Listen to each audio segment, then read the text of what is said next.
Hello my dear students, I welcome all of you in Bradford School Integrated Program SIP। तो सब इस video में हम सबसे पहले ये बात करेंगे कि स्कूल इंटीग्रेटेड प्रोग्राम क्या है। स्कूल इंटीग्रेटेड प्रोग्राम एक ऐसा ब्लेंड है, ऐसा मिक्सचर है जिसमें क्लासरूम और कोचिंग दोनों का मिक्सचर आपको मिलने वाला है। यानी वैसे स्टूडेंट्स जो इंटरेस्टेड हैं कि मैं क्लास 11th के साथ साथ अपनी नीट प्रिपरेशन को एक अच्छे डायरेक्शन में करूं, तो उसके लिए हमारे प्लेटफॉर्म पे काफ़ी सुनहरा मौका मिला है आप लोगों के लिए, जो कि आप क्लास बोर्ड की तैयारी के साथ साथ आप नीट प्रिपरेशन भी काफ़ी अच्छे से कर सकते हैं। इस प्रोग्राम की जो बहुत बड़ी खासियत यह है कि इस प्रोग्राम में आपको क्लासरूम के अंदर ही, यानी स्कूल टाइम में ही क्लासरूम के सिलेबस, स्कूल के सिलेबस के साथ साथ हमारे एक्सपर्ट फैकल्टीज से आपको नीट का भी प्रॉपर गाइडेंस दिया जाएगा। तो चलिए इस सिलसिले में हम बात करेंगे specially my self Abhay Kumar, botany faculty. तो बॉटनी की कुछ बात करते हैं फॉर 10 to 11 गोइंग स्टूडेंट्स जो इंटरेस्टेड होते हैं नीट के प्रिपरेशन में। तो पहले हम सिलेबस को जानते हैं कि आखिर नीट में हमें बायोलॉजी सेक्शन में क्या पढ़ना रहता है। इससे पहले मैं आपको एक ओवरव्यू दे देता हूं कि नीट का जो एग्जामिनेशन होता है वो 180 क्वेश्चंस का एग्जामिनेशन है, जिसमें बायोलॉजी के 90 क्वेश्चंस पूछे जाते हैं और फिजिक्स के 45 एंड केमिस्ट्री के 45। तो एक बायो का पूरा सेक्शन आपको 90 क्वेश्चन यानी 50% of the NEET question comes from biology. और आप अगर बायो की अच्छी तैयारी करते हैं, बायो पे कमांड करते हैं, तो आप काफी कम टाइम में इन क्वेश्चंस को सॉल्व करते हैं, जो कि आपको एक एडेड एडवांटेज देता है फिजिक्स और केमिस्ट्री के क्वेश्चंस को सॉल्व करने के लिए। काफी आपका टाइम बचता है। तो अगर आप सिस्टमेटिक और प्रॉपर गाइडेंस में बायो की तैयारी करते हैं, बायो पढ़ते हैं, बॉटनी जूलॉजी पे अगर एक पकड़ बना लेते हैं, तो आपको ये डेफिनेटली फिजिक्स के क्वेश्चंस को सॉल्व करने में, केमिस्ट्री को सॉल्व करने में आपका बहुत सारा टाइम सेव कर देता है।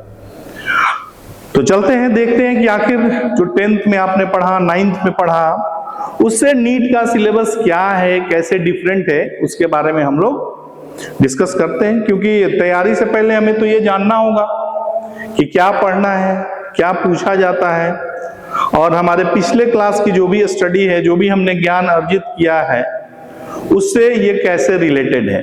तो ये तभी क्लियर हो पाएगा जब आप सिलेबस का आइडिया आपको होगा। तो चलते देखते हैं कि क्लास 11th में नीट में जो प्लांट्स रिलेटेड चैप्टर है उन्हें बॉटनी कहा जाता है, और जो एनिमल वर्ल्ड से रिलेटेड जो भी चैप्टर्स होंगे वो जूलॉजी के अंदर आएगा। तो मैं स्पेशली आपको नीट के लिए गाइड करूंगा। तो नीट में जो क्लास 11th में मेनली एनसीईआरटी के अंदर 10 चैप्टर्स वैसे हैं जिसमें डायरेक्ट प्लांट रिलेटेड या बॉटनी के अंदर रखा जाता है। तो पहला चैप्टर इसमें आपको cell the unit of life है। सेल के बारे में आपने क्लास 9th में भी पढ़ा होगा बेसिक। तो क्लास 11th में या जो नीट का भी जो सिलेबस है उसमें सेल की एक बेसिक अंडरस्टैंडिंग ही पूछता है, जो कि बहुत सारा चीज आपने 9th में भी पढ़ा होगा, cell membrane, cell wall, cell organelles. तो उन बेसिक नॉलेज के बेसिस पे ही हमारी स्टडी आगे शुरू होगी the cell structure and function में।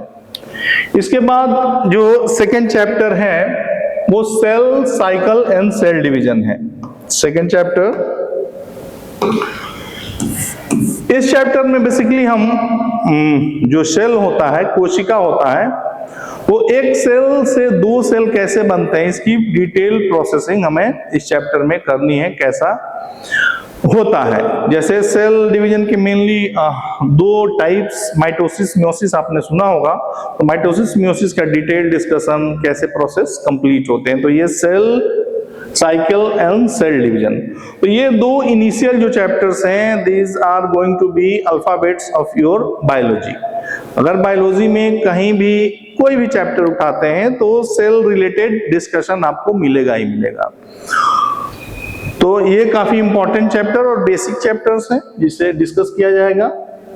The third chapter under botany is living world. Living world मतलब जो भी ये बायोलॉजिकल वर्ल्ड है, जितने ऑर्गेनिज्म इस अर्थ पे प्रेजेंट हैं, उनके फीचर्स को हम जानने की कोशिश करेंगे। उनकी कितनी वैरायटी है, कितने तरह के जीव जंतु इस संसार में हैं। तो चूंकि इनकी नंबर्स काफी ज्यादा है तो इनको पढ़ने का एक सिस्टमेटिक तरीका भी होगा। हम ईच एंड एवरी ऑर्गेनिज्म को एक बार में नहीं पढ़ सकते हैं, तो सिस्टमेटिक स्टडी करने के लिए क्लासिफिकेशन की जरूरत होती है, कैटेगराइजेशन की जरूरत होती है, बाइनोमियल नोमेनक्लेचर।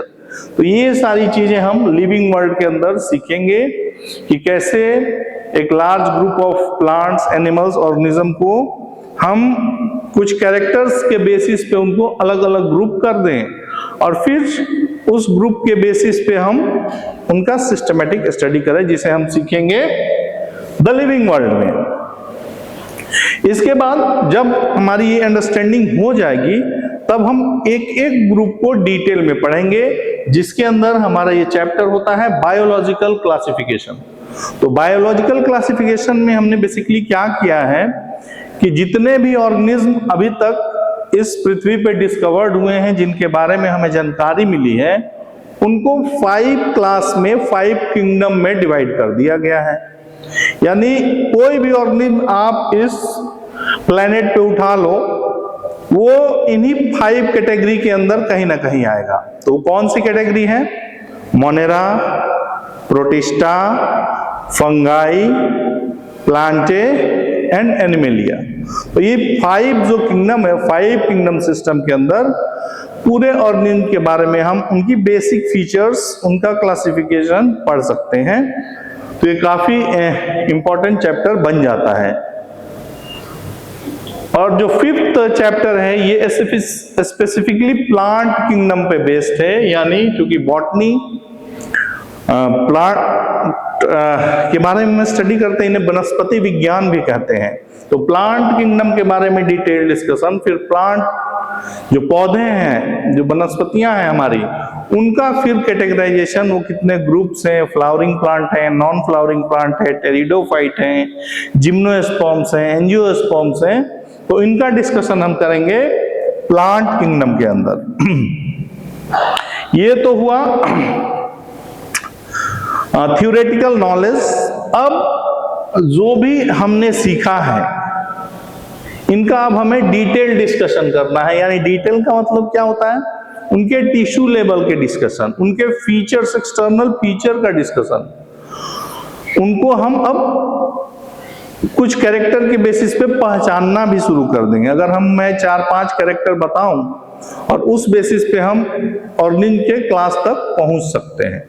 तो उसके लिए है morphology of flowering plants. Morphology का मतलब होता है एक्सटर्नल फीचर्स, अपीयरेंस। जैसे पौधों में क्या होता है, जो ऑर्गेन्स है, प्लांट्स के जो भी अंग है, root, stem, leaf, flower, fruit, अगर फ्लावरिंग प्लांट है तो, अगर फ्लावरिंग प्लांट नहीं है तो रूट, स्टेम, लीफ है।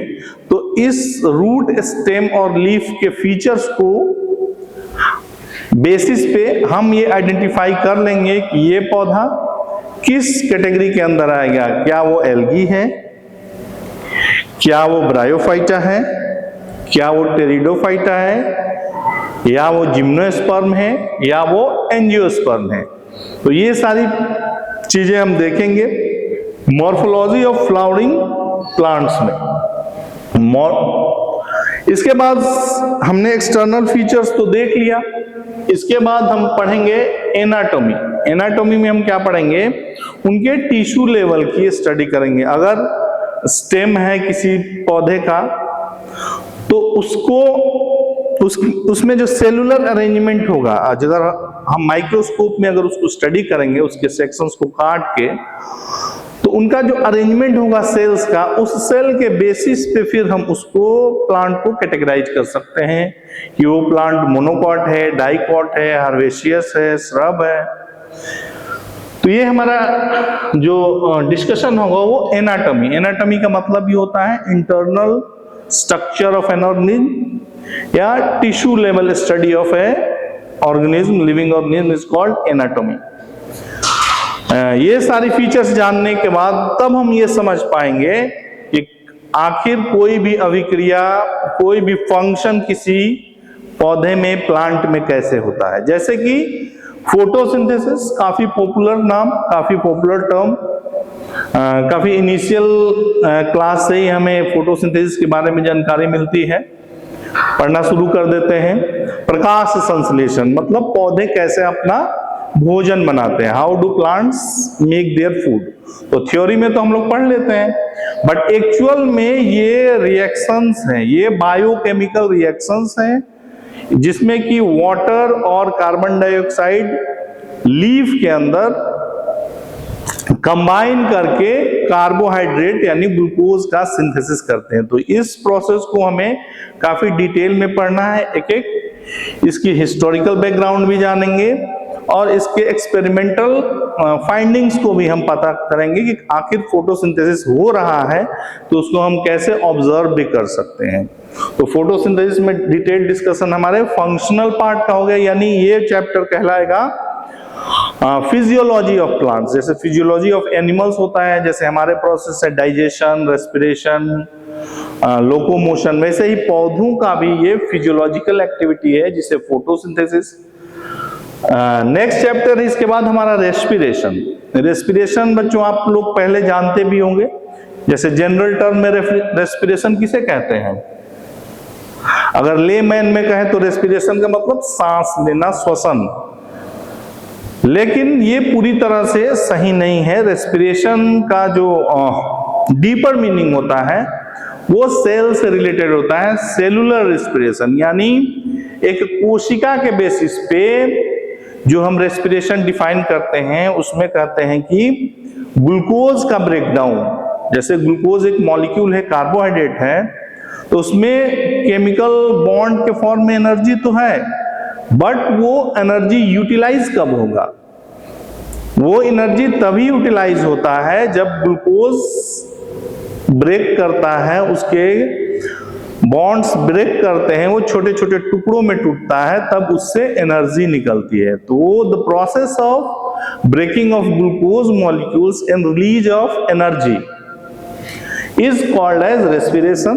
तो रेस्पिरेशन में चैप्टर में हम डिटेल पढ़ेंगे कि कैसे ग्लूकोज ब्रेक कर रहा है, उसमें कितने प्रोसेस हैं, प्रोसीजर्स हैं, और फिर कितने एक ग्लूकोज मॉलिक्यूल के ब्रेक डाउन होने से कितनी हमें एनर्जी मिलती है, एटीपी मिलती है।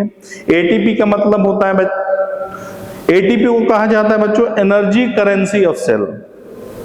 मतलब जैसे हमें कुछ मार्केट से खरीदना है तो हम किसका इस्तेमाल करते हैं, पैसे का, रुपए का, मनी का।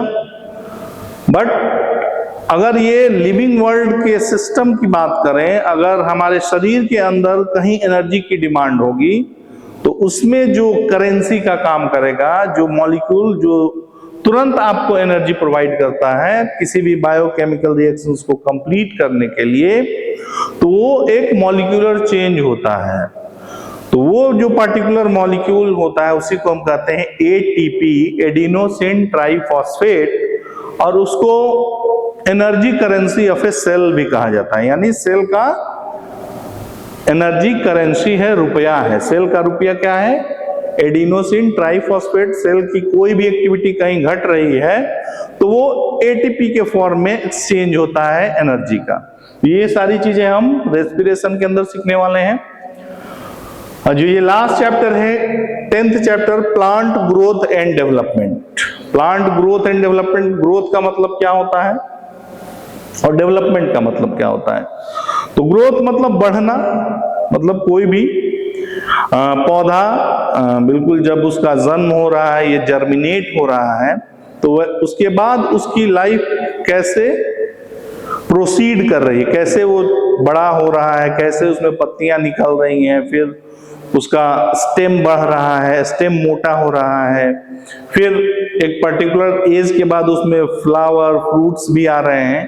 तो ये जो सारे चेंजेज हो रहे हैं किसी प्लांट के अंदर, उसी को कहा जाता है प्लांट ग्रोथ एंड डेवलपमेंट। तो ये जो ग्रोथ एंड डेवलपमेंट है, इसके पीछे बहुत बड़ी साइंस है, बहुत बड़ा मॉलिक्यूलर रोल है, बहुत सारे हार्मोन्स इसमें काम करते हैं जिनको कहते हैं प्लांट ग्रोथ रेगुलेटर्स या हार्मोन्स। यानी कुछ जैसे एनिमल्स का भी जो बॉडी होता है वो हार्मोन्स से ही कंट्रोल होता है डेवलपमेंट। तो ये जो हार्मोन्स हमें प्लांट्स के अंदर मिलते हैं वो ऑक्सीन, साइटोकाइनिन, जिबरेलिक एसिड, तो इन सब की डिस्कशन हम प्लांट ग्रोथ एंड डेवलपमेंट में करेंगे। तो यानी जो भी थ्योरेटिकल पोर्शन है, जो भी आपका 11th का जो सिलेबस है, ये एक बेसिक अंडरस्टैंडिंग का चैप्टर्स हैं आपकी थ्योरी पॉइंट ऑफ व्यू से। इसके बाद क्लास 12 की बात क्लास 12th में करेंगे। तो इन 10 चैप्टर्स का वेटेज थोड़ा समझ लेते हैं कि आउट ऑफ 90 क्वेश्चन जो नीट में पूछे जाते हैं, उसमें प्रीवियस ईयर के क्वेश्चन के एनालिसिस के बेसिस पे ये पाया गया है कि इन 10 चैप्टर्स में से 20 से 22 क्वेश्चन आपके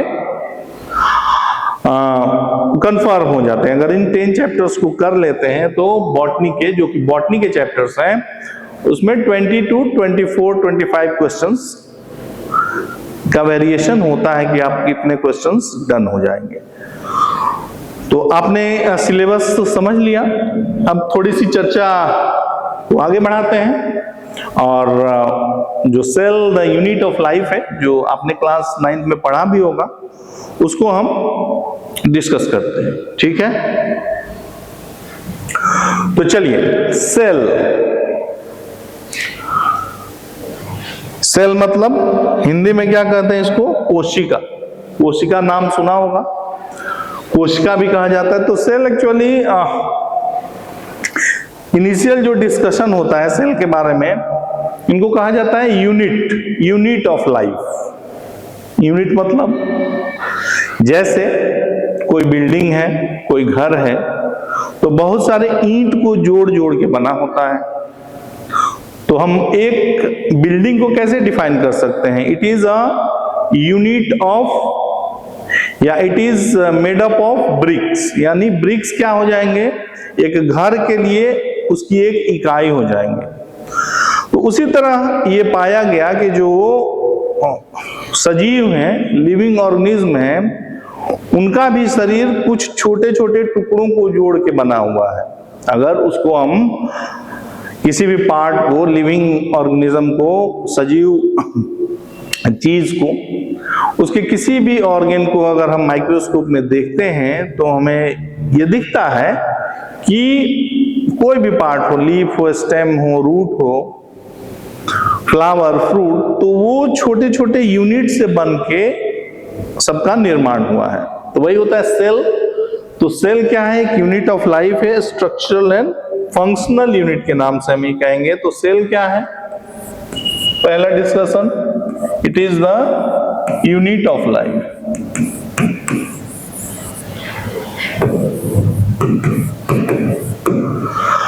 कैसे पता चला? सबसे पहले कि हमें इसे यूनिट या इकाई कहना है, तो कोई ना कोई सबसे पहले इसके बारे में डिस्कशन किया होगा, ऑब्जर्व किया होगा, तभी तो पता होगा कि हमें इसे यूनिट क्यों कहेंगे, इकाई क्यों कहेंगे।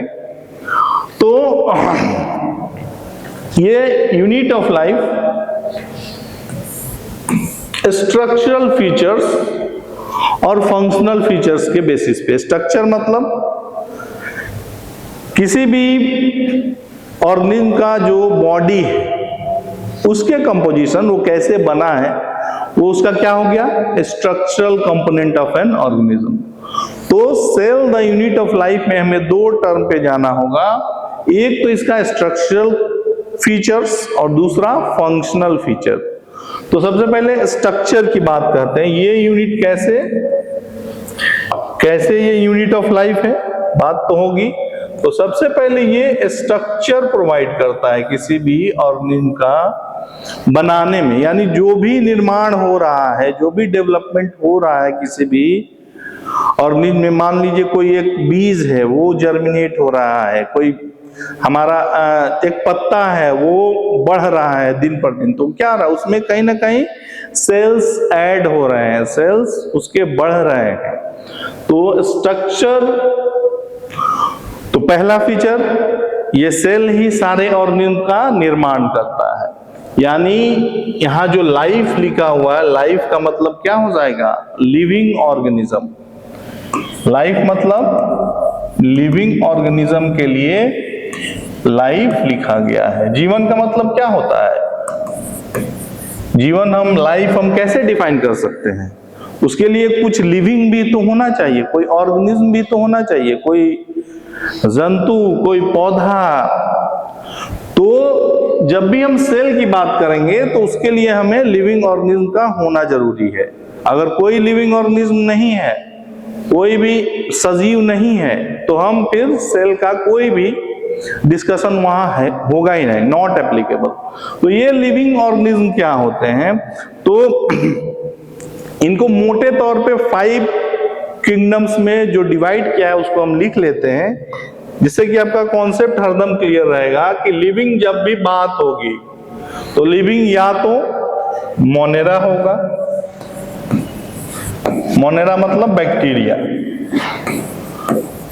अगर कोई बैक्टीरिया की बात कर रहा है यानी वो लिविंग के बारे में बात कर रहा है, वो लाइफ के बारे में बात कर रहा है, वो सेल के बारे में बात कर रहा है।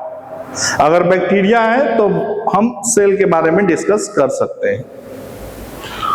दूसरी चीज, अगर प्रोटिस्टा ग्रुप का कोई ऑर्गेनिज्म है, अगर कोई वो प्रोटिस्टा है, अमीबा है, ठीक है, स्लाइम मोल्ड है, तब भी हम कहेंगे कि हाँ ये लिविंग है। अब सेल से रिलेटेड कोई भी डिस्कशन हम इसमें कर सकते हैं। प्रोटिस्टा या फिर फंगस है, फंजाई, तो फंजाई का भी बॉडी किससे बना होगा, सेल से ही बना होगा। बैक्टीरिया का बॉडी कैसे बना होगा, सेल से बना होगा। उसके बाद प्लांट,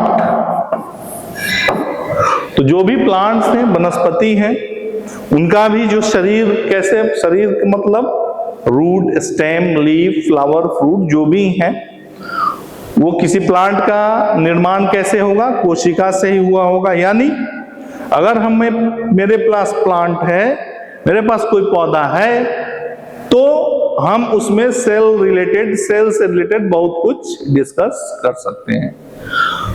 या फिर उसमें